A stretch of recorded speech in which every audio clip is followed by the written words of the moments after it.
That was called Roger Mayer 456 HD. Oh, analog dynamics processor. Here we go. It's effectively, so Roger Mayer was Jimi Hendrix's guitar tech, I believe. Right. But he's made a lot of great gear. Uh-huh. A lot of great gear. And this is just, for someone who really, I'm completely in the box. Right. I will insert this on a mix bus. I will insert this on vocals. I will insert this on drums and piano and guitar and bass, because nothing does this in the box. And I've tried everything. Yeah. Nothing comes close. Not doesn't do it very well. Doesn't come close. Okay, and what is it that it does? I know what 456 is, so Roger, let's break it down for people. Yeah, so Roger, I think, if I'm putting words into his mouth slightly, decided to work out what he hated about digital recording and what he liked about analog recording. Right. And so I'm going to go and work out what this is. Why do I hate digital recording? So he decided that what he really liked was 456 tape, which is the best formulation ever. Yep. He loves that. Yeah. With the opportunity to bias it and hit it and control it. And he didn't like hiss and wobble and flutter and noise necessarily. So this is like hitting perfect, unrealistically perfect tape. So you can control dynamics, and it's unbelievable. Like you can take the peak of a snare down, like 6-7 dB, and not really hear it that much. Sort of like if the tape machine was perfect. Yeah. So you can get incredibly efficient audio if you want to control the dynamic, or you can just run the process. And it does some wave shaping effectively to the audio, which means I don't know technically, it's beyond me. I haven't ever talked to him about it. I've only talked to someone else. But it pre-shapes the audio, so when it hits converters and comes out the other side, it sounds better. It's absolutely insane what it does. But where I noticed it was I really went for it, because I think I had 4 channels, and I went, oh my god, on drums in one session. So I haven't got enough. I've ended up with 16, which I take to every session. No way. Wow. Yeah. So I basically take a 16-track tape machine with me everywhere. Oh my god, and that's everything amazing. goes through it, and it is just, it's hard to quantify, impossible to quantify, and hard to qualify what a huge difference it is. But it's massive. I'm using a lot less plugins when I'm mixing now, like substantially less. If I've recorded on 456, half the amount of processing. Almost nothing on vocals. Wow. Almost nothing before I do loads. It's incredible. Because I use all of them on vocals. Yeah. me too. That's if wild. I don't get it, I'll often re-record things back in. Okay, interesting. So do you just have like a rack on wheels that you take with you, or? No, it's just probably see. Oh, is it the things under the monitor? Okay, so they've got like. Okay, I'm not sure if you can.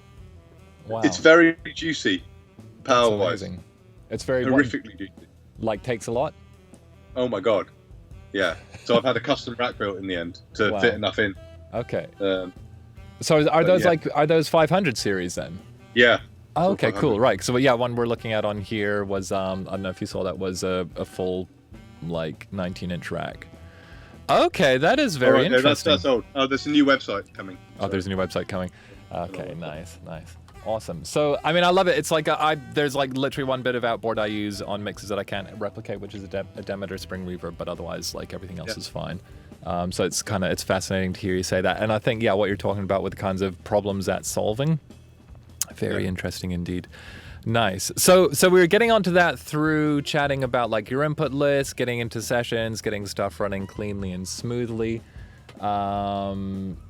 And just like keeping it as simple as possible, basically. So like eliminating stuff that's kind of like superfluous crap in a way that makes your life harder, but you've basically found that this like makes your life easier.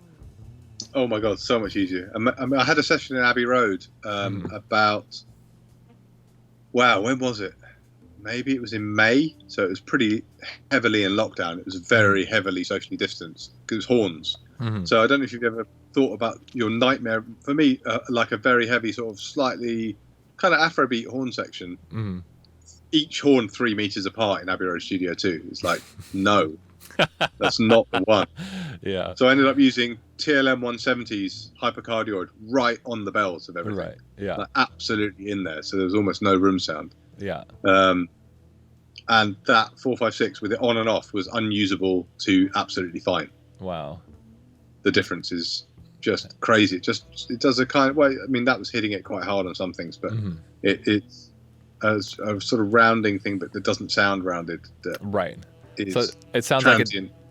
like almost like the unquantifiable goodness or whatever. That it is. There's no other way to achieve to a magic bullet I've ever used. Right. Awesome. And it makes you a better engineer in some ways, because you have to watch your gain structure brutally when you're recording with it. Huh. You know, you need to hit it. 0 VU is over. You know, like it's like recording to tape on that, the way it's calibrated. Right. Okay. Cool. So if your tape's smacking over, 0 VU is probably not going to be the one with that. Right. If you're kick.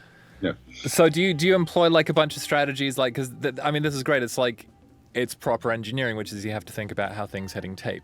And I've kind of fully embraced the digital thing of like, I just want something where I can like have a ton of headroom, then I don't think about it and kind of fix it later.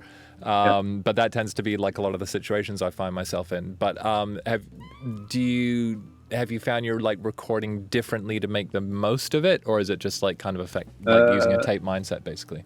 Well, it's really guilty admissions in some ways. So like, you know how a busy session runs? Yes.